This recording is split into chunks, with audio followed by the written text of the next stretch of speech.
तो लोकसभा चुनाव 2024 से पहले सियासी रूप में सबसे अहम सूबे आप देखिए किस तरह से यहां पर डूब गए हैं। लगातार हर एक राज्य के अंदर लोकसभा चुनावों को लेकर सियासत तेज हो चुकी है। उत्तर प्रदेश में युवा रोजगार के लिए परेशान हैं, जिन्होंने नौकरी के लिए परीक्षा दी और सेलेक्ट हुए, उन्होंने नौकरी नहीं यहां पर पाई है, यानी कि वो अपनी नौकरी को लेकर परेशान हो गए हैं। कहीं पर पर्चा लीक हो रहा है तो कहीं पर पेपर में कोई गड़बड़ी हो रही है। कई दिनों तक युवाओं के आंदोलन के बाद यूपी में यहां 6000 की बात हो रही थी, लेकिन आप देखिए आंकड़ा किस तरह से बढ़ गया। 60,000 पुलिसकर्मियों की भर्ती परीक्षा रद्द हुई और अब यहां पर नवचयनित 8000 लेखपाल ड्यूटी के लिए आंदोलन कर रहे हैं। नवचयनित लेखपालों को भी अब नियुक्ति पत्र नहीं दिया जा रहा।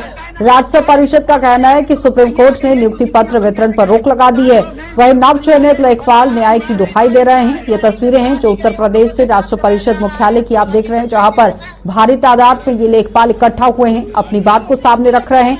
जहां हजारों लेखपाल पद के लिए नवचयनित अभ्यर्थी धरना प्रदर्शन कर रहे हैं, लेकिन अब देखना ही होगा कि किस तरह से लखनऊ के अंदर प्रशासन और सरकार यहां काम करे। मुझे लखनऊ जनपद आवंटित हुआ है। नोटिफिकेशन मैं सारे लेखपालों की जो स्थिति है बस 4 पंक्तियों में आपको बताना चाहूंगा कि अब क्या बताएं टूटे हैं कितने कहां से हम, अब क्या बताएं टूटे हैं कितने कहां से हम, खुद को समेटते हैं यहां से वहां से हम, और मिलते नहीं हैं अपनी कहानी में हम कहीं, गायब हुए हैं जब से तेरी दास्तां से हम। तो हम सबकी स्थिति ऐसी है कि हम में से कई लोग 2-2 नौकरियां पाने के बाद भी बेरोजगार महसूस कर रहे हैं। हमारे ऊपर जो मानसिक उत्पीड़न का ये एहसास है, ये हम किसी तरह से बता नहीं सकते हैं, शब्दों में वो बयां नहीं हो सकता है। तो हमारी बस इतनी सी गुजारिश है सरकार से कि हमें न्यायालय के रेट के अधीन ही हमारी भर्ती की जाए, और जो भी न्यायालय का निर्णय आएगा उसके बाद हमें वो मंजूर होगा, लेकिन हमें हमारी नियुक्ति समय पर दी जाए। हमारी बस इतनी ही मांग है राजस्व परिषद से और शासन से। मेरा चयन राजस्व लेखपाल के पद पे हुआ है और इसका रिजल्ट 30 दिसंबर 2023 को आया था, और शासन के पत्र के अनुसार 31 जनवरी 2024 तक हम लोगों की नियुक्ति हो जानी थी। राजस्व परिषद ने सभी जिलाधिकारियों को ये आदेश दिया था, लेकिन उसके बाद 23 फरवरी 2024 को एक मेगा शो कार्यक्रम प्रधानमंत्री जी का, माननीय प्रधानमंत्री जी का बनारस में होना था।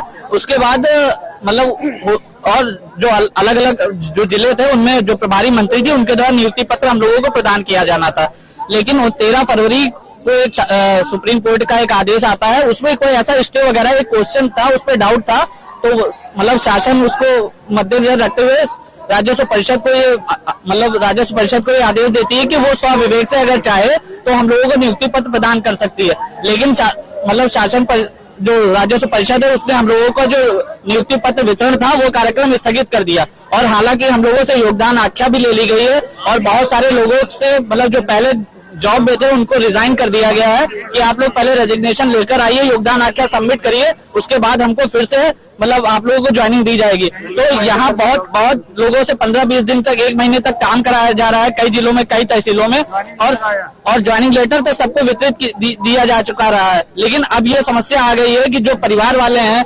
जो पहले से जिनके घर परिवार में कोई जीविकोपार्जन का कोई साधन नहीं है, तो अब वो अपनी जीविकोपार्जन कैसे कर पाएंगे जब वो उनको पहली नौकरी से हटवा दिया गया है, और अब दोबारा से फिर से उनको कैसे उनके जीविकोपार्जन का समस्या उनके पे प्रश्न चिन्ह लग चुका है। तो हमारी सरकार से यही गुजारिश है कि हम लोगों को जल्द से जल्द और नियुक्ति पत्र प्रदान कर दी जाए, और वर्तमान में कोई भी ऐसी नियुक्ति नहीं होती है जिसमें कि कोर्ट के अधीन कोई भी ऐसी नियुक्ति नहीं होती है जिसकी नियुक्ति कोर्ट के अधीन दी जाए। तो हमारी सरकार से यही सिफारिश है कि जल्द से